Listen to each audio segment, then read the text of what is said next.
We're going to move to the academic sessions. Very first, Professor Francis Chan. I think he's no need for very much introductions.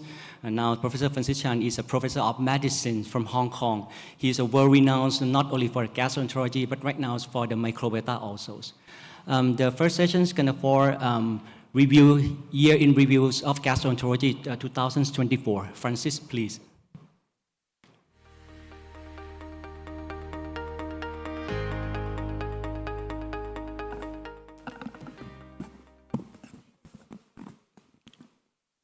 Professor Mahachai, Professor Somchai, Professor Rakaton, organizing committee, distinguished guests, friends, colleagues. It is really my honor to be invited again to this very important landmark conference in Asia. Today, I'm given an impossible task to highlight some of the important articles, research work published in the field of gastroenterology in year 2024. So the selections of my talk in 20 minutes include papers in the Nature series, including Nature Medicine, Nature Microbiology, and Nature Reviews, Gastroenterology and Hepatology, and also articles in the New England Journal. The topics I've selected are not entirely comprehensive due to the shortage of time. But I would like to mention something about colorectal cancer screening, a new treatment approach to metastatic gastric cancer, inflammatory bowel disease, which I feel very much regretful because of the experts among the audience. I better not to talk about it. Last but not least, a little bit on the applications of microbiome diagnostics, which I hope won't overlap with our last speaker of this morning.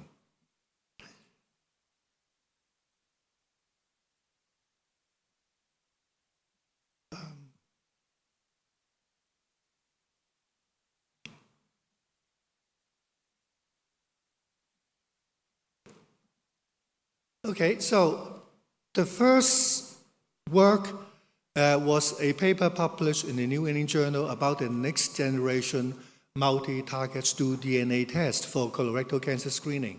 I believe some 5-7 years ago, there was a study on the use of this first generation multi-target stool DNA for colorectal cancer screening, which was subsequently approved by the US FDA, known as Cologuard.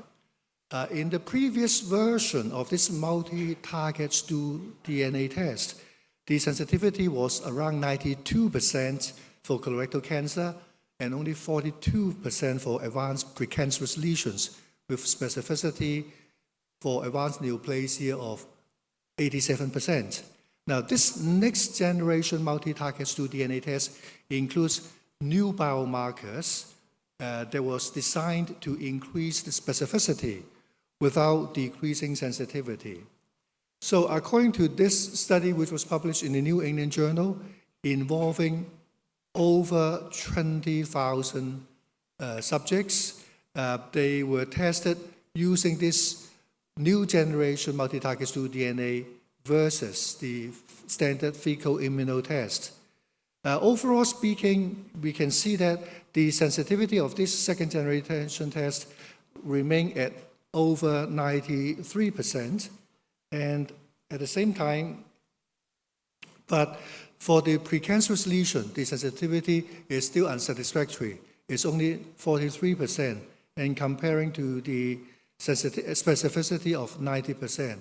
So if I refer to the performance of this multi-target stool DNA test for the first generation, the numbers are more or less the same. So, but according to the authors, they said the study design was to compare with FIT, but not to compare with the first generation. So this kind of direct head-to-head comparison between the first and the second generation was not considered to be appropriate. And more importantly, the authors tried to look into the performance of the test in different stages of cancer. Now, first of all, in terms of the different stages of colorectal cancer, the brown bar represent the next generation test, whereas the gray bar represent the FIT. overall speaking, across different stages of colorectal cancer, the second stage stool DNA test appeared to be superior to FIT, in particular for early stage cancers, where FIT has got very poor performance. But in terms of advanced precancerous lesion, although this second stage test appeared to be superior to the FIT, we can see that for proximal precancerous lesions, this second generation test remained disappointing, with a sensitivity of around 40% only. And also in terms of the high-grade lesions, such as the sessile serrated polyp, even though this second generation test is superior to FIT, again, the performance is still below 50%. And finally, in terms of the size of the polyp, you can see that the sensitivity of this test is also size dependent.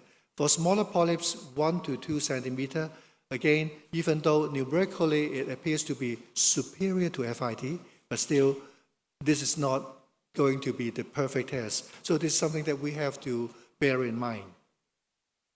The second interesting test for colorectal cancer screening is a cell-free DNA blood-based test for colorectal cancer screening. Now, the earlier test is a stool-based test. This is a blood-based test using the concept of cell-free DNA. We are aware of the fact that the use of cell-free DNA was first adopted for maternal fetal screening of Down syndrome by Professor Dennis Low from our university, the Chinese University of Hong Kong. Now, this group of authors make use of the release of cell-free DNA from tumor into the bloodstream and try to see if this could be a useful tumor biomarker for screening of colorectal cancer, or at least for high-risk patients. So they enrolled over 220,000 participants. Among them, 7,800 something were able to be evaluated, and 65 of them actually had colorectal cancer. So these are really average risk screening population. So what's the performance of this blood-based cell-free DNA test for colorectal cancer screening? Now, overall, among these 7,000 something subjects, the mean age was 60, and majority, close to 80%, were white patients. In terms of the overall performance, the sensitivity for any stage of colorectal cancer is 83%, whereas the sensitivity for advanced precancerous lesion on the right-hand column is only 13%. So meaning that this blood test, if anything, is good for the diagnosis of colorectal cancer, but never, even for high-risk advanced precancerous lesion. Now, this is the expected diagnostic yield of a theoretical screening population. So according to this screening population, so among 100,000 average risk subjects, 420 will be expected to have colorectal cancer. And importantly, I want to highlight the fact that 71 out of these 420 with a negative cell-free DNA blood test would still have colorectal cancer. So I believe this is a very exciting development, but a lot of refinement and future work needs to be done before we can adopt this blood test widely as a reliable screening test for colorectal cancer. So I move to the next topic, is about ulcer prophylaxis during intensive mechanical ventilation. So for decades, we know that patients in the intensive care unit are at risk of stress ulceration and upper GI bleeding. So this group of investigators, they try to look into whether the use of IV PPI as a single injection can reduce clinically important outcome. So in this international randomized critically ill adults undergoing invasive ventilation, they were assigned to receive intravenous pantoprazole at a dose of 40 milligrams daily or matching placebo. The primary outcome was clinically important upper GI bleed in the ICU at 90 days, and the primary safety outcome was death from any cause, also at 90 days. Can I have a pointer? Oh, it's on the floor. Oh, thank you. Okay, thank you. Sorry, it doesn't work. Oh.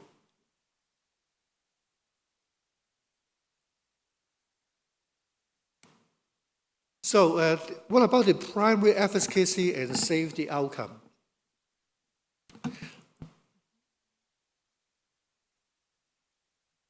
Okay, thank you. So in terms of the primary efficacy outcome, it was found that patients in the placebo group had a significantly lower rate of clinically important upper GI bleed, 1% in the placebo group compared to 3.5% in the placebo group. And the difference is highly significant. In terms of the primary safety outcome, meaning 90-day all-cause mortality, the two groups were comparable, around 30%, regardless of the treatment allocation. So this is just a recap of the primary efficacy outcome with a significant reduction in upper GI bleed for the pantoprazole treated group. And in terms of the ventilator-associated pneumonia, the two groups were actually comparable without any increase in risk of pneumonia despite the use of IV PPI, and also there's no excessive increase in the risk of C. diff infection in the PPI group compared to the placebo group. So this study implied that maybe routine use of IV PPI 40 milligram once daily injection may be beneficial in reducing risk of clinically important upper GI bleed among high-risk patients requiring mechanical ventilation. So the next topic is about the perioperative chemotherapy, in particular preoperative chemoradiotherapy for resectable gastric cancer. Again, this is a multi-center study from the Canadian group. So some background information. Postoperative chemoradiotherapy became a standard for gastric cancer following this landmark trial, the US intergroup study published back in 2001. And because of that, in the United States, quite a number of clinical cancer centers, they adopt this postoperative chemoradiotherapy for patients with advanced gastric cancer. According to the critics trial, which was published some time ago by the Dutch group, they found that postoperative chemoradiotherapy actually did not improve the overall survival as compared with postoperative chemotherapy among patients receiving preoperative chemotherapy. So probably there was really no advantage of using postoperative chemoradiotherapy. And in fact, up to 60% of patients are not able to complete the protocol-specific treatment, mostly owing to the toxic effects and the disease progression. And therefore, preoperative chemotherapy became a standard care given the theoretical advantages of tumor downstaging and a better side effect profile than the postoperative therapy. So this has been the current trend of treatment. So this study is in fact an international phase 3 clinical trial, and patients with resectable adenocarcinoma of the stomach or GE junction cancer were randomly assigned to receive preoperative chemoradiotherapy plus perioperative chemotherapy or just perioperative chemotherapy alone as a control. And the primary endpoint was overall survival, and secondary endpoints include this disease-free survival, pathological complete response, side effects, and quality of life. I just want to highlight the most important thing is about the overall survival and the progress-free survival. Now you can see that, in fact, the two treatment groups were identical. There was really no significant difference between the group receiving just perioperative chemotherapy versus the group with preoperative chemoirradiation. So the authors came to the conclusion that the addition of preoperative chemoradiotherapy to perioperative chemotherapy did not really improve the overall survival as compared with perioperative chemotherapy among patients with resectable gastric and GE junction adenocarcinoma. Perhaps this finding will change the clinical practice. Now I move to the topic of inflammatory bowel disease. Certainly one of the very fashionable treatment options nowadays would be the IL-23 blockers. The question is, are all IL-23 blockers the same in inflammatory bowel disease? This was published in Nature Reviews, Gastroenterology and Hepatology early this year. Now, this is the schematic representation of the IL-23 on the left-hand side and IL-12 on the right-hand side, along with their receptors and subsequent signaling pathways. Now, for IL-12, it is composed of 3 different subunits, and the same for the IL-23, with also 3 distinct subunits. Now, in fact, for the signaling of the IL-12, it is really through these subunits and lead to activation of the JAK2 and the TYK2 pathway. Whereas for the IL-23, it's mainly through this the STAT3 pathway, although both the JAK-STAT pathway are also involved. The question is, although this IL-12 inhibitor, monoclonal antibody, would lead to inhibition of both IL-12 and IL-23 receptors, but it has been suggested that the IL-12 specific monoclonal antibody inhibitors, they have a specific action on the IL-23 and therefore leading to more specific action and therefore achieving higher specificity and lower IL-23 signaling exclusivity. Now the question is, how will treating IBD specialists be able to make a choice and differentiate among the available drugs? We believe that these drugs will soon be available and approved by the FDA sometime this year or next year. So far, there are a number of head-to-head clinical trials. Some of them have already shown that these treatments are kind of comparable in terms of the efficacy and safety, whereas some clinical trials are still ongoing. But before these trials are available, and even, I might be wrong, the outcomes of this trial are available and being approved by the FDA, it would be a challenge for clinicians to make a choice among the different IL-23 inhibitors. So the question is, how should we interpret modern randomized controlled trials of medical therapy in inflammatory bowel disease? I'm sure every few months you will read up a new article on various clinical trials with different study design for the treatment of inflammatory bowel disease. Now, according to this very interesting review article, the authors try to group the trial designs in IBD into 4 types. The first type is randomized induction-only trial. The advantage is rapid recruitment, can rapidly assess the proof of concept for mechanism, but the trouble is it failed to evaluate the long-term efficacy. The second type of trial design is randomized maintenance-only trial. Now, in this kind of study, all participants receive active induction therapy, and only those responders will be re-randomized. The downside of this kind of trial design is that it cannot evaluate the induction efficacy, and there's always a risk of immunizing responders withdrawn to placebo. The third type of design is randomized treat-through trials. The good thing is this is easier to interpret. End of trial result data will be representative of the entire study population. But the trouble is there will be a higher risk of dropout rates because of the long treatment duration for the placebo group.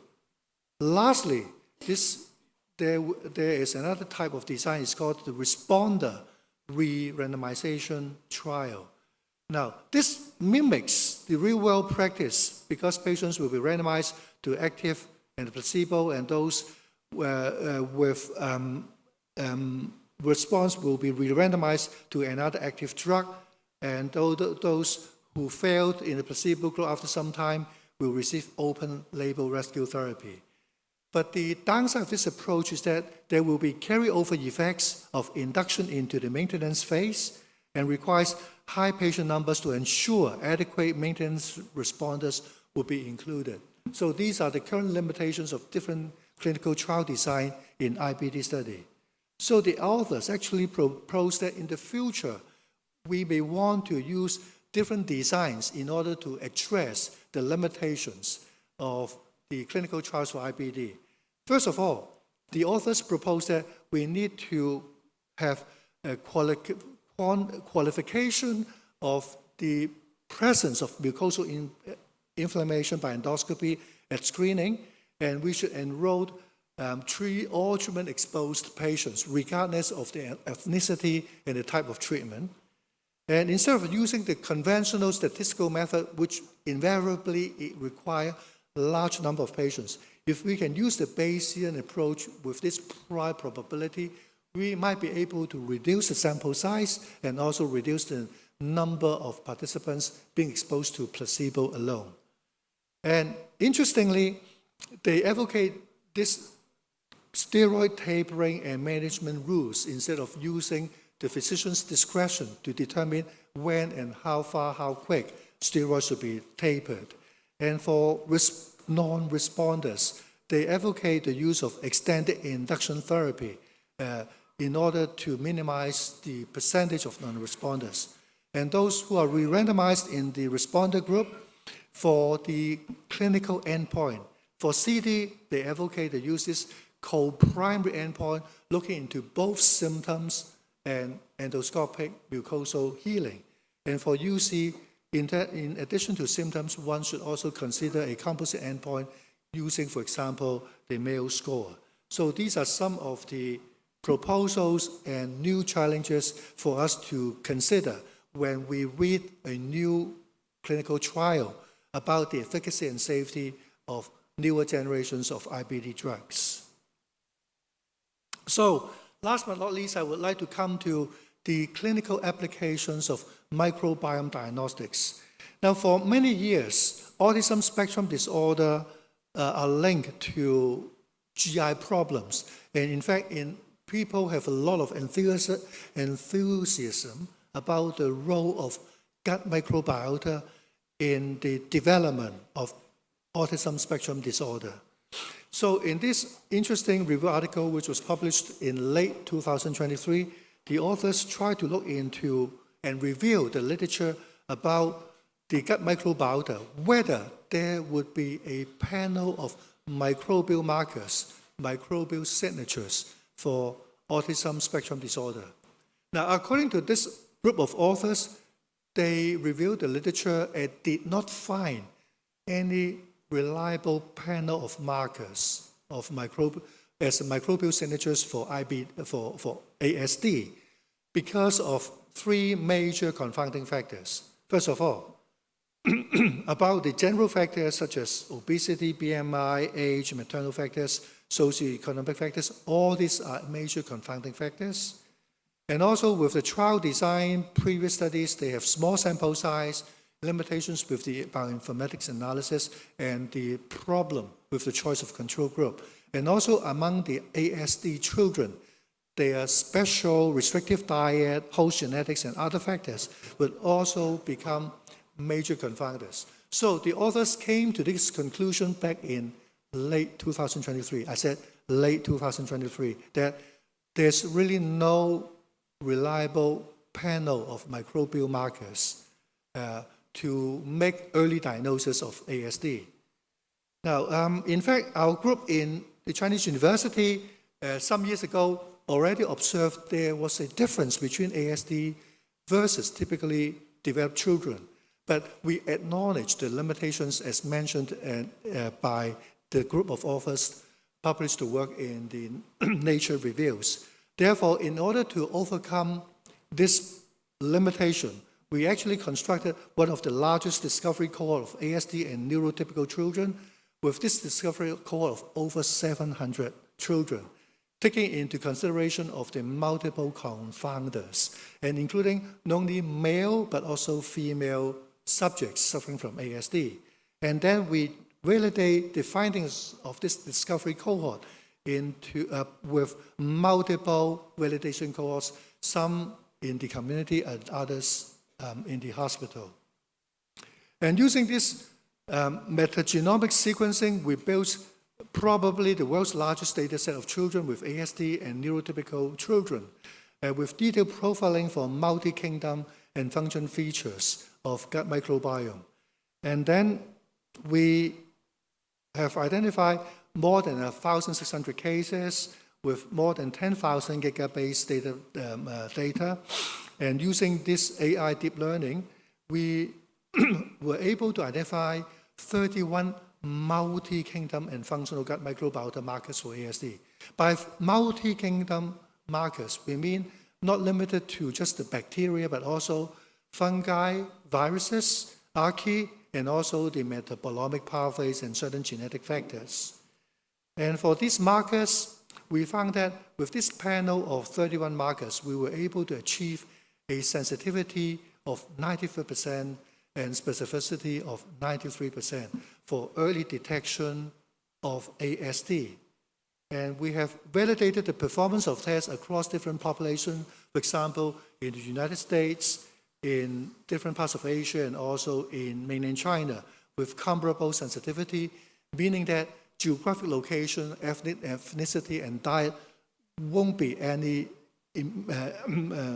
confounding influence on the outcome. So recently, we published this finding in Nature Microbiology, and just 2 months ago, we received the FDA Breakthrough Device Designation. And hopefully, we will be able to come up with a commercially available test in a few years' time. My last talk will be on the use of gut microbiome for chronic gut inflammation. We know that every year, over 8 million people have non-specific GI symptoms. We're not sure whether they're suffering from functional GI problem or inflammatory bowel disease. And often we have to subject these patients to invasive investigations like colonoscopy. We, in Chinese University, were able to identify a panel of markers. We've got a panel of markers for UC and Crohn's disease, respectively. And we found that the AUC of these markers were all over 0.9. And then we tried to validate our UC and CD models across different populations in the United States, in different parts of Europe, and also different parts of Asia. And we found consistent performance with an AUC of 0.82 for UC and 0.76 for Crohn's disease. Importantly, we found that these models exhibit high specificity for UC and Crohn's. We compared to non-IBD core, including various GI diseases such as IBS, colorectal adenoma, colorectal cancer, and non-GI disease, which also have profound influence on the microbiome, such as obesity and cardiovascular diseases. And we found that these panels of markers also achieve very high specificity for UC and Crohn's. And one important breakthrough is the technology. Instead of using metagenomics, which is time-consuming, expensive, we are able to transform our initial metagenomic markers into this droplet digital PCR, the ddPCR, which is highly specific and sensitive with rapid diagnosis and much reduced cost. And with that, we were able to achieve very similar AUC for both UC and Crohn's. And comparing to fecal calprotectin, we found that the specificity for Crohn's and UC were both superior to the fecal calprotectin, which is pretty nonspecific. So hopefully in the near future, we will be able to use this simple stool test to tell the difference between IBS versus IBD, and among confirmed IBD patients, we are able to monitor the treatment progress, whether you talk about UC or Crohn's. This paper will be published in the upcoming issue of Nature Medicine. So thank you so much for your very kind attention.